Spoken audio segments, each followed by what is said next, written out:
আসসালামু আলাইকুম বন্ধুরা, আজকে তোমাদের মাঝে গ্রামের সবুজ মনোরম পরিবেশের সাথে ময়মনসিংহের বিখ্যাত নাইলা পাতা তোলার পদ্ধতি এবং সংরক্ষণ প্রক্রিয়া পুরো ভিডিওতে শেয়ার করব। ভিডিওটি না টেনে দেখতে থাকো। পুচকে দুটোকে বলছি তাড়াতাড়ি চলো, সবাই পাতা তুলতে চলে গেছে। আমি একদম পেছনে পড়ে গেছি। একটা আরেকটাকে ধাক্কা দিচ্ছে তাড়াতাড়ি যাওয়ার জন্য। বড় পুচকে ছোটটাকে রেখেই চলে যাচ্ছে। ছোটটা তো রাস্তার মাঝখানে কাদা দেখে আটকে পড়ছে। গ্রামের পরিবেশ মানেই তো চারদিকে শুধু সবুজ, চোখ ধাঁধানো পরিবেশ।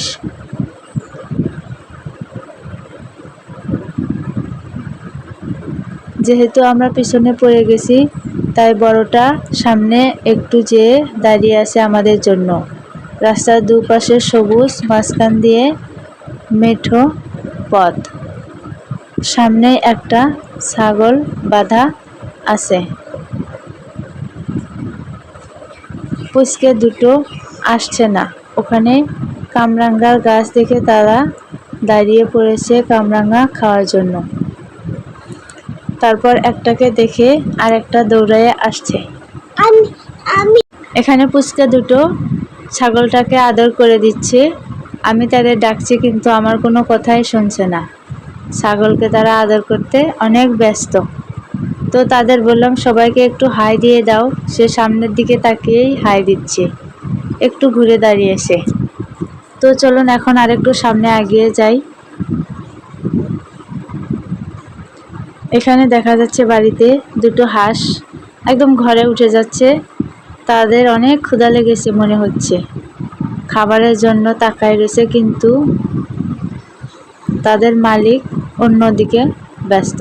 আর এদিকে দেখেন পেঁপে গাছ কিভাবে মাঝখানে ভেঙে দিয়েছে যাতে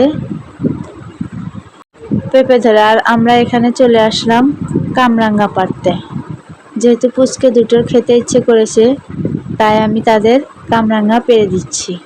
কামরাঙ্গা এত বড় হয় নাই, ছোট ছোট, তবুও তাদের খেতে ইচ্ছে করছে। যেহেতু গাছটা এত বড় নয়, তাই হাত দিয়েই পারা যাচ্ছে। তারপর পুচকে দুটো কামরাঙ্গা নিয়ে জন্য তাড়াহুড়ো করছে। আমি তাদের বলছি ধীরে সুস্থে নিতে। তো একটাকে দিয়ে শান্ত করে আরেকটাকে দিয়েছি।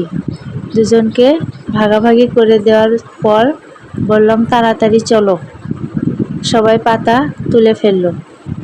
তো সামনের দিকে এগিয়ে যাচ্ছি।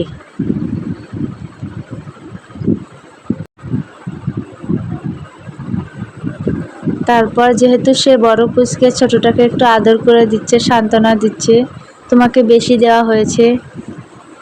তারপর এখানে উঠানের কোণে একটা মিষ্টি কুমড়া, যেখানে কত সুন্দর একটা মিষ্টি কুমড়া ধরে আছে। আমি বলছি পুচকা দুটোকে সাবধানে যাওয়ার জন্য, যাতে পড়ে না যায়, পড়ে গেলে ব্যথা হবে। বড়টা সামনে যে আমাদের জন্য দাঁড়িয়ে থাকে।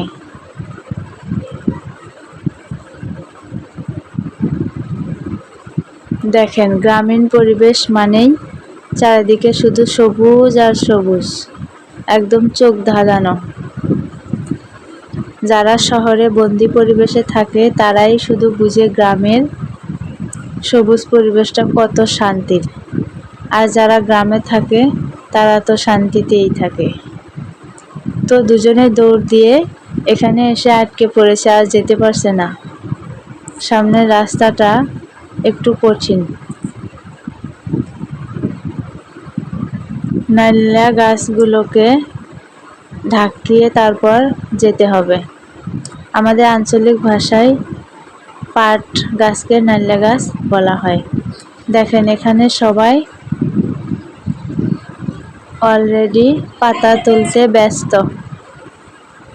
আমি সবার পরে এসে পড়েছি। দেখেন সবাই কতগুলো করে পাতা তুলে ফেলছে, আর আমি তো মাত্র আসলাম। কতগুলো গাছকে একটু নিচের দিকে হেলে নিয়ে পাতা একটা একটা করে তুলে নিতে হবে, যাতে গাছটা ভেঙে না যায়। তাহলে পাট গাছের ক্ষতি হবে, তাই সাবধানে পাতাগুলো তুলতে হবে। এদিকে আমার শাশুড়ি মা অনেকগুলো পাতা তুলে ফেলেছে। সে বলছে আমি এগুলো নিয়ে বাড়িতে চলে যাই, তুমি পরে একটু তুলে নিয়ে আসো। তো আমিও পাট গাছগুলোকে ধাক্কা দিয়ে মাঝখানে ঢুকে পড়লাম, একটা একটা করে পাতা তুলতে রয়েছে। দেখেন আমার আশেপাশে আরো কতগুলো সবাই পাতা তুলছে। এটা আমাদের এলাকায় সবাই তুলে। আপনাদের এলাকায় পাট গাছকে আঞ্চলিক ভাষায় কি বলে অবশ্যই কমেন্টে বলে যাবেন। তারপর আমি একটা একটা করে পাতা তুলে কিছুটা পাতা তুলে বাড়িতে চলে আসলাম। দেখেন আমি কতটুকু পাতা উঠাইতে পারছি। রৌদ্রের মাঝখানে পাতা উঠানো অনেক কষ্টকর, তাই আমি বাড়িতে চলে যাচ্ছি।